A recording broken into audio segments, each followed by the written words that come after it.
자, 이번에 이제 반을 했으니까 빨리 반을 또 해야 되겠네요. 6번째 문. 자, 샘문이 있습니다. 샘문. 자, 왜 샘문이라고 그러냐면은 실제로 여기에 그 실로암이 있어요. 실로암. 샘물이 있어요. 자, 샘물은 어떻습니까? 물이 퐁퐁퐁퐁퐁퐁 계속 쏟아져 나옵니다. 물이 마를 날이 없습니다. 자, 이것은 뭐냐? 바로 성령 충만한 신앙을 가리키는 거예요. 성령 충만한 신앙. 은혜 받으면 그때는 너무 좋아. 그래서 막 신나요. 그래서 기분 좋아요. 은혜가 말라버져. 은혜가 말라버리면 막 또 성격 괴팍해지고 그냥 까칠해집니다. 입으로 불만 불평 나옵니다. 그런데 그게 아니라 샘문이라는 것은 쉬지 않고 물이 솟아나는 거죠. 그래서 예수님이 뭐라고 말씀하셨느냐면 요한복음 4장 14절 말씀에 보시면 내가 주는 물을 먹는 자는 영원히 목마르지 않는다. 나의 주는 물은 그 속에서 영생하도록 솟아나는 샘물이 된다 그랬어요. 말씀을 받고 마음이 벅차올라요. 너무 좋아요. 깨닫는 순간에 나는 항상 신선한 물을 계속 공급받는 사람이 되는 거예요. 그래서 이렇게 그 말씀의 주인을 또 깨닫는 순간에요. 성령이 마음속에서 강을 이룹니다. 요한복음 7장 38절 보시면 나를 믿는 자는, 예수님이 그러셨어요. 나를 믿는 자는 그 배에서 생수의 강이 흘러나온다. 생수의 강이 배에서 흘러나온대요. 그래서 애들은 이거를 통역하면 이해할 수 있을까요? 아니, 복수가 찼나? 왜 배에서 물이 흘러나와요? 하나님의 성령이 충만하게 샘솟듯 하는 거예요. 자, 이러한 신앙이 있고요. 그런 다음에 우리가 세워야 될 것은 바로 수문이라고 되어 있습니다. 수문. 자, 물. 이 물은 어떠한 것을 가리키느냐? 성경에서 이 물은요, 깨끗하게 씻는 거잖아요. 무엇이 정말 깨끗하게 씻어주냐? 보이는 물이 아니라 말씀이라고 하는 물이 깨끗하게 씻어주는 거예요. 그래서 에베소서 5장 26절 말씀에 물로 씻어 말씀으로 깨끗하게 하사 그랬어요. 그 물은 보이는 물이 아니라 말씀으로 깨끗하게 하사 거룩해 하신다. 자, 거룩하게 만드신대요. 성화하는 거죠. 성화. 거룩하게 된다. 말씀으로 우리가 성화되는 거룩하게 되는 신앙. 말씀 받으면 달라야죠. 말씀 받았는데도 입에서 늘 냄새나는 이러한 말이 나오고 행동이 맨날 뭔가 오염된 사람 같으면 안 되잖아요. 말씀 받은 사람은 깨끗합니다. 말씀 받은 사람은 거룩해서 사람들이 함부로 못하는 거예요. 야, 정말 저 사람은 거룩의 능력이 있구나. 함부로 못합니다. 자, 이러한 수문이 있고 8번째로 마문. 자, 성경에서 말은 언제 등장했느냐 하면요, 마지막 때에 등장을 해요. 마지막 때에 사명자로서 일하는 그 신앙이 바로 마문을 세운 사람의 신앙입니다. 사명자로서의 신앙. 자, 왜 그러냐면은 재림하시는 주님이 오시는데 어떻게 등장을 하시냐면 계시록 19장 11절을 보니까 백마를 타고 온대요. 말을 타고 오신대요. 그래서 백마와 그 탄자. 자, 이렇게 말을 타시고 오신대요. 우리가 말 역할을 해드려야 되잖아요. 말은 어떻게 됩니까? 주인하고 하나가 딱 돼야 돼요. 그래서 주인이 원하는 데가 뭔지 딱 주인을 마음을 너무너무나 잘 알아서 아, 주인이 저기를 지금 가고자 원하는구나. 아, 주인이 좀 더 빨리 달리길 원하는구나. 아, 주인이 지금 방향을 바꾸고자 하는 거구나. 이건 그야말로 영적 눈칫밥으로 다 알아야 되는 거예요. 그래서 우리는 신령한 말이 돼서 주인을 태우고 열심히 달려야 되는 거죠. 여러분, 말을 고를 때 솔직히 첫 번째로 선호하는 그 조건이 뭡니까? 잘생기기만 하면 됩니까, 말이? 잘 달려야죠. 말은 잘 달려야 됩니다. 그러면 잘 달리는 말, 잘 달린다고 하는 것은 사명을 위해서 열심을 내는 거죠. 사명을 위해서 전력 질주하는 거예요. 내가 맡겨진 일이 이겁니다. 그러면 그 방향을 위해서 열심히 달려야 돼요. 여러분 그 말에 경주하는 거 보면 옆에다 여기다 눈에다가 옆에다 이렇게 뭘 딱 그렇게 하죠. 눈 가리개를 옆에다 하잖아요. 왜요? 한눈을 팔아버리면 이 말도 어쩔 수 없이 그냥 막 이쪽으로 갔다 저쪽으로 갔다 괜히 집중력을 잃어버리니까 방향을 잃어요. 우리도 신령한 이 눈가리개를 해야 돼요. 옆으로 괜히 다른 사람은 어떻게 사나? 어디를 놀러 다니지? 다른 사람들은 뭐 해 먹고 살지? 맨날 남 하는 것만 그냥 놔두고 그냥 허덕허덕 따라가려고 하지 마시고 우리의 방향, 하나님이 정해주신 그 주인이 원하는 방향만을 달려가시는 저 여러분 되실 줄로 믿습니다. 그래서 사도 바울은 열심히 달려갔대요. 얼마나 자신 있는지 사도행전 20장 24절을 보면 이렇게 고백을 하고 있습니다. 나의 달려갈 길과 주 예수께 받은 사명 곧 하나님의 은혜의 복음을 증거하는 일을 마치려 하면은 나의 생명을 조금도 귀한 것으로 여기지 아니하노라. 열심히 달려야 돼요.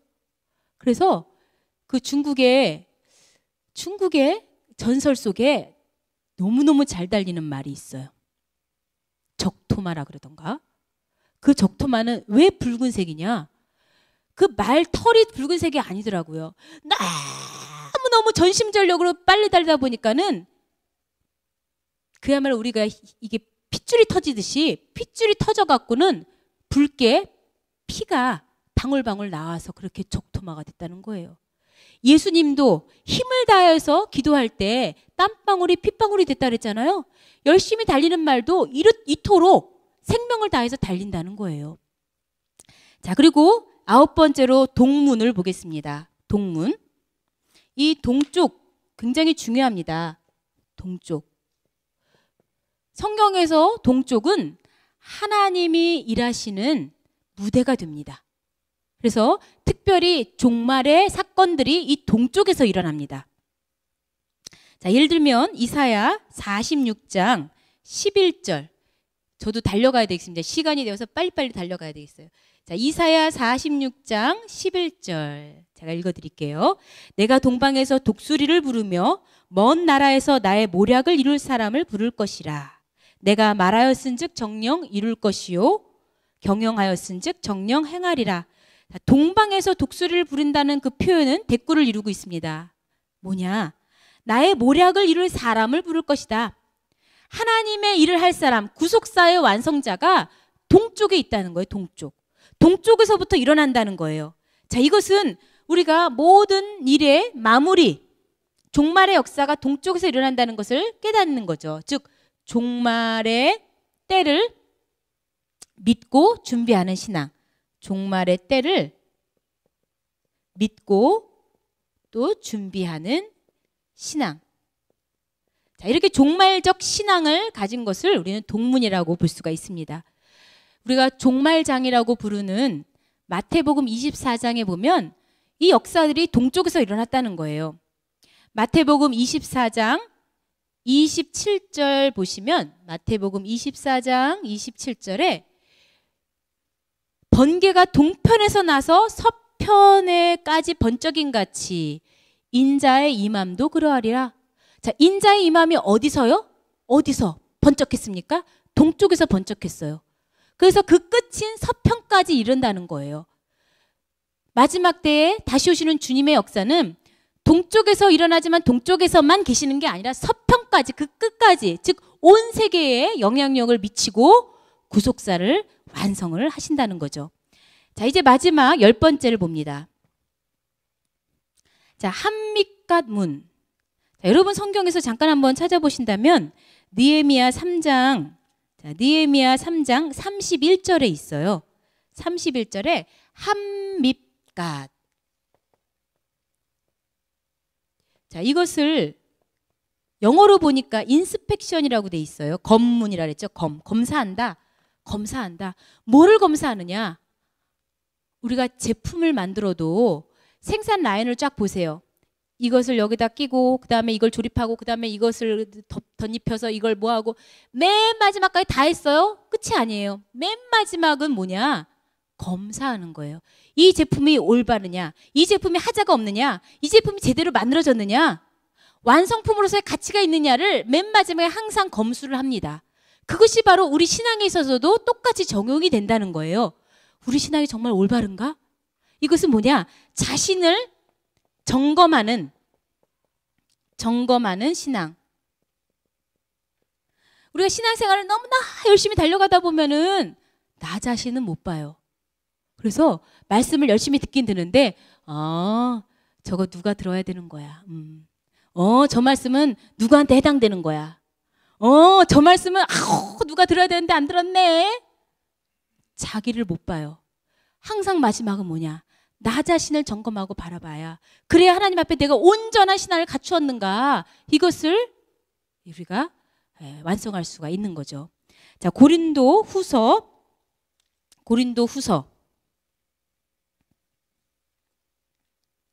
13장 5절. 자, 고린도후서 13장 5절. 이것은 저희 같이 읽어볼까요? 고린도후서 13장 5절 말씀.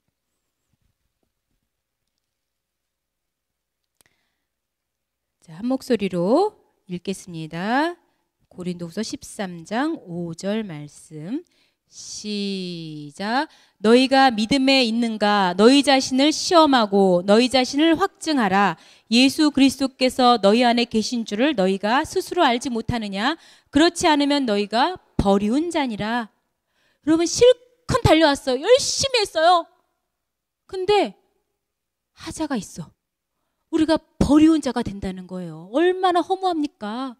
얼마나 억울합니까? 이런 일이 있어서는 절대 안 되겠죠. 그래서 마지막 단계는 뭐냐? 항상 자신을 점검하는 이러한 신앙이 있어야 됩니다.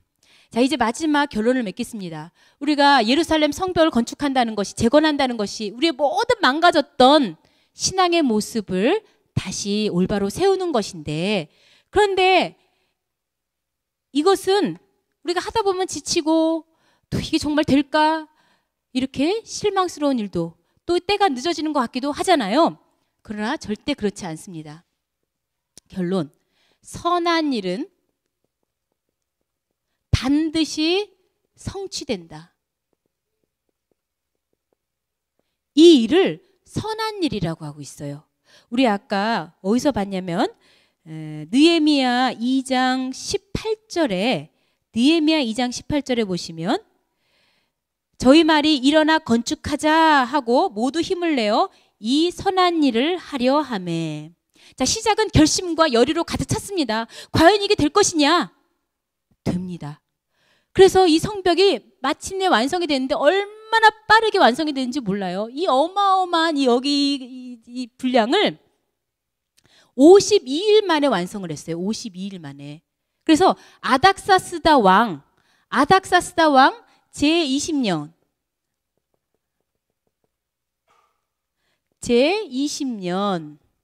자, 이때는 주전 444년이죠. 제3차 포로 귀환의 때죠. 이것을 5월 4일부터 해서 6월 25일에 마칩니다. 이날이 맞춰졌어요. 잊지 말자 6.25. 6월 25일에 마쳤어요. 얼마나 걸렸다고요? 52일. 이게 정말 될까 했는데 각자 자기의 맡은 구역을 다, 나는 여기서부터 이문까지, 난 이문에서 이문까지 다 각자 구역을 나눠서 했는데 그게 42구역이에요. 동시다발적으로 쫙 하고서는 딱 연결되는데 보니까 와, 52일은 정말 기적적인 그런 날짜입니다. 자, 우리 함께 마지막으로 느헤미야 6장 15절 16절을 읽고 마무리하겠습니다. 느헤미야 6장 15절 16절입니다. 사실 그동안에는 이게 계속 미뤄졌어요. 언제부터 미뤄졌느냐? 이게 지금 3차 포로 귀환이잖아요. 사실 2차 포로 귀환이 언제냐면 4, 5, 8이죠. 그럼 여기 지금 3차 때 444년에 완성됐으면 몇 년 동안에 미뤄진 거예요? 14년간 미뤄졌어요. 왜? 대적들이 방해를 해. 대적들이 계속 괴롭히고 음모를 꾸미고 막 그래요. 근데 이게 알고 보면요, 더 앞으로 나가서 보면 언제부터냐면 멸망한 게 586년이잖아요. 멸망한 게 예루살렘 성벽이 멸망한 것부터 이 444년까지 다 따져야죠. 멸망한 후부터 다시 재건되기까지 142년 오랜 기간을 이토록 기다려왔지만 다 때가 있다는 거예요. 되려니까 순식간에 된다는 거예요. 하나님이 도와주시고 이렇게 영적인 지도자를 세워주셔서 백성들이 단합해 갖고 하니까 된다는 거예요. 그 모든 배우는 하나님의 역사입니다. 우리의 힘으로는 절대 하는 것이 아니라 하나님의 역사. 자, 이것을 우리 느헤미야 6장 15절과 16절에서 확인해 보겠습니다. 자, 함께 읽습니다. 시작. 성 역사가 52일 만에 엘루월 25일에 끝남에 우리 모든 대적과 사면 이방 사람들이 이를 듣고 다 두려워하여 스스로 낙담하였으니 이는 이 역사를 우리 하나님이 이루신 것을 알미니라. 대적들이 깜짝 놀랐어요. 그렇게 방해하고 음모를 꾸미는 대적들이 이걸 다 그냥 못하게 막아야지. 왜냐하면 얘네들이 이거 성벽을 다 세운다면은 그러면 그야말로 이제는 함부로 못하잖아요. 그러니까는 계속 방해를 해놨더니 그걸 다 이겨내고 마침내 이것을 이루는 걸 볼 때에 너무나 깜짝 오히려 낙담을 했대. 두려워하고 낙담을 했대, 대적들이. 그런데 이것을 어떻게 이루었느냐? 우리 하나님이 이루신 것임을 알미니라.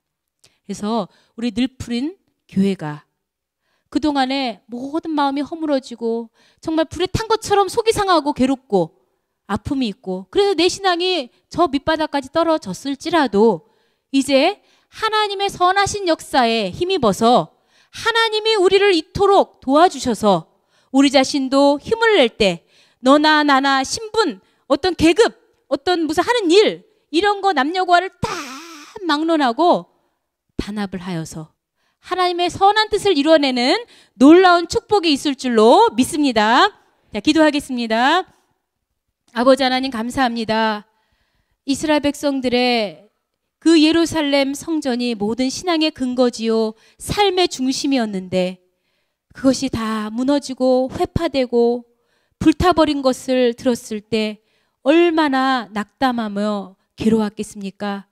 그러나 우리가 이것을 할 수 있다. 우리가 하자. 이 선한 일에 우리가 마음을 모으자 결심한 순간 하나님의 놀라운 역사가 빠르게 진행이 되었습니다. 52일 만에 이 성벽이 142년 동안 미뤄졌던 내버려뒀던 그 성벽이 완성되었던 것을 볼 때 우리도 아버지 하나님 소망을 얻습니다. 우리 늘푸른 교회에 함께하여 주시옵소서.